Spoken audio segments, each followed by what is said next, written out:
And we're live. Good afternoon. And I'm sorry, it's still morning. Good morning and welcome to snowy Georgian Bay.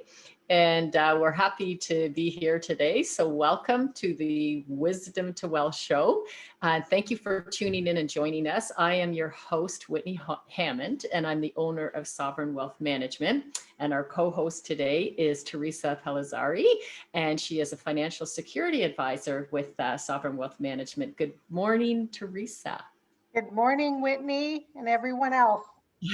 Welcome. And whether you are just getting started in your investment life, or you're looking to manage your own money, or work closely with a financial advisor, Wisdom to Wealth is all about discussions for a roadmap to life, to living a better life that you deserve. Our mission here is to teach you how to gain control of your money so that your money doesn't take control of you. So Theresa, you have spoken to me many times about planning with your family, and I've always been in awe of the skills that you've taught your children. So can you share with us and tell us a little bit more about the planning that you do with your children, your adult children? I would love to. And Whitney, this is very much like you always say, taking control of your money. This is taking control of your life so it doesn't take control of you, hence living with intention. So after 20 years in the corporate world, I was in thousands of meetings, did all kinds of succession planning and business planning, and thought, why can't I do these same things with my family so that we're living with intention? So being that my kids were 11 and 12 at the time when we started this 8 years ago, I started with a basic phase and then moved to kind of phase 2. So, I told them that we were going to start having family meetings. They would be 10 minutes. If everyone cooperates, gets to the table on time, then the meeting would be over very quickly. So the main meetings were when we'd have a blow up in our house and, generally, getting ready for school and fighting over washrooms and everything else. I would then just say to them, okay, guys, pause right now. Let's not carry this on. It's not a positive experience. And driving them to school or within the next 10, 15 minutes, I would say to them, okay, Brooke, you need to look up the word cooperation, for example. And Luke, you need to look up the word sorry. Write out the definition. And later tonight, we will have a meeting when you get out of school and we'll talk about that. So we would sit at the table, no phones. I can't remember if they had phones back then, but our meetings never have phones. And they would then, I'd say, okay, who wants to go first? So then they took a leadership role without knowing, and they would share their definition, and we would talk about how it makes things more positive to cooperate versus not cooperating. And, Luke quite often at that age would say sorry all the time, and never, ever did he mean it. So it just would allow us to have a little bit of discussion, drill a little deeper, because we learn words in school, but we don't always drill deeper to really understand them. So, if you think back to Stephen Covey, one of his key habits is seek first to understand before being understood. Right. So that's kind of that was kind of my method there. Now, as they got older, and a couple years later, when they were 13 and 14, I felt they were ready to take the next move. And so we had scheduled a family planning meeting, always between Christmas and New Year. Sometimes it snowballs a little bit into the new year based on our schedules, but I knew it had to be fun.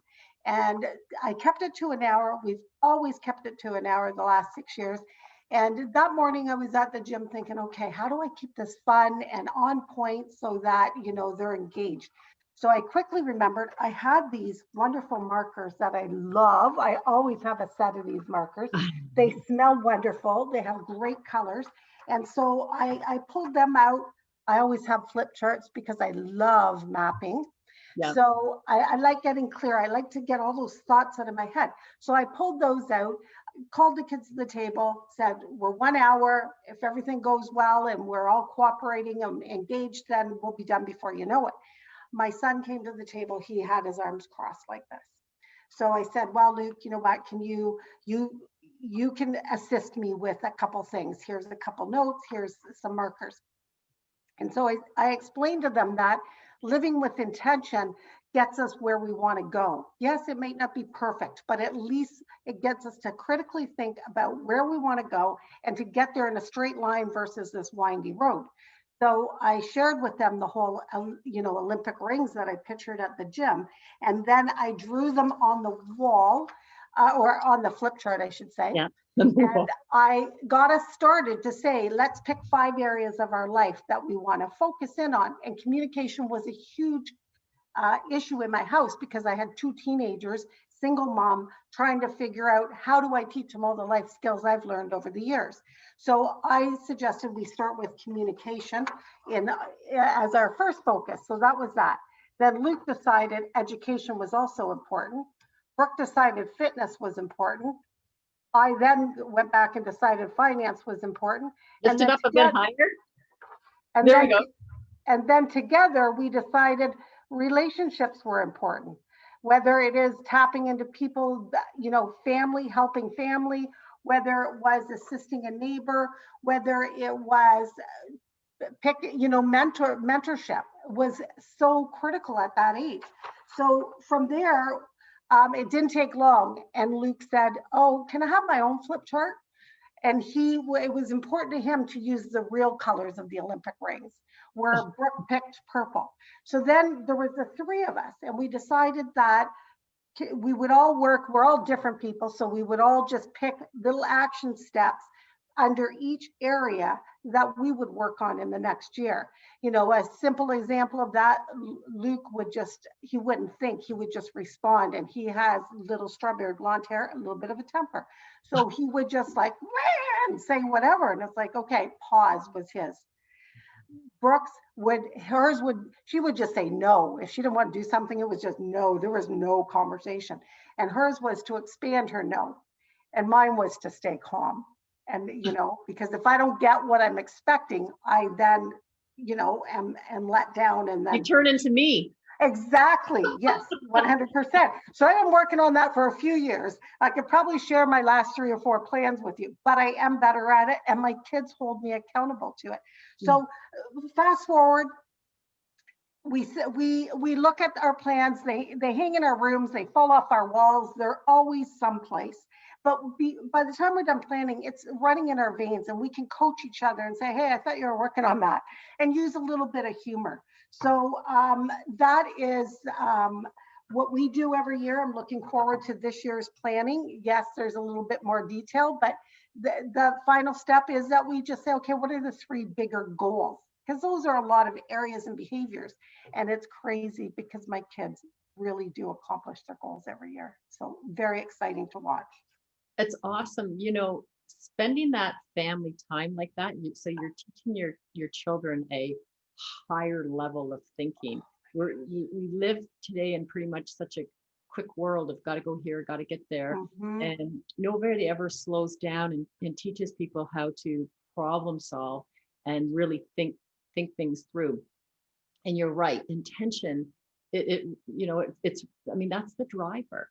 That's the driver. People ask, well, how did you ever, have such a well-balanced family? Or how did you ever, whatever the question is. And it's like, well, because that's what I intended. Right. I intended for it to come out this way. So I worked really hard for it to come this way. And so you've really broadened their minds and given them some incredible skills so that when they're in their full-time career, they'll be really, they'll be those A players, that you only want to have A players on your team. And A players are strategic thinkers that have an intention. So if you're playing sports, obviously the intention is to win the game, play well and follow the strategy. So what kind of results have you experienced from this? Well, Whitney, you just named a few of them for sure. They played to win. They pause. They look at their toolbox when they're scratching their head thinking, oh, what should I do? You know, my son is really good at saying, oh, I just need to write out the pros and cons. Or my money's depleting from my bank account faster than I'm putting it in. Wow, I need to have a focused look on this. So focus is so important to get clear and determine what you want to do. It's been so rewarding to watch the kids grow, and honestly they make 95% of the decisions with me in this household, because none of us are as smart as all of us, and they're confident. They deal with conflict in a very diplomatic way, and you know, they truly know the future is up to them. I love it. I love it. This is great. This is great. So we're going to continue with this next Wednesday morning at 10 o'clock. But this time we're going to talk about applying this to our business. So, so what I do is I develop, I teach my team how to develop their critical drivers and put them up on a scoreboard. And what that means is, so we all have intentions of what our goal is and what we want. Okay, we get that. But we have to have a dashboard and a scoreboard so we can check in to see where we are. And the dashboard is full of critical drivers. Those are the things that we need to do so that we can actually get ahead.